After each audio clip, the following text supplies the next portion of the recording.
सुख और दुख अपने नसीब से मिलता है, अमीरी गरीबी से इसका कोई लेना देना नहीं है। रोने वाले महलों में भी रोते हैं और किस्मत में खुशियां हो तो झोपड़ी में भी हंसी मूंझती है। रिश्ता कभी खत्म नहीं होता, बातों से छूटा तो आंखों में रह जाता है और आंखों से छूटा तो यादों में रह जाता है। चलती रहेगी दुनिया, हमारे बगैर भी एक तारे के टूटने से आसमान खाली नहीं होता।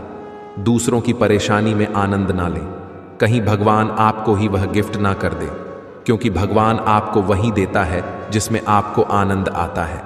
जब से लोग मोबाइल के इतने करीब हो गए, एक दूसरे को समय देने में उतने ही गरीब हो गए।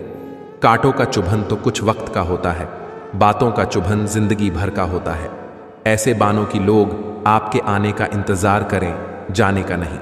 इंसान कितना भी अमीर क्यों ना हो जाए, तकलीफ बीच नहीं सकता और सुकून खरीद नहीं सकता। नफरत कर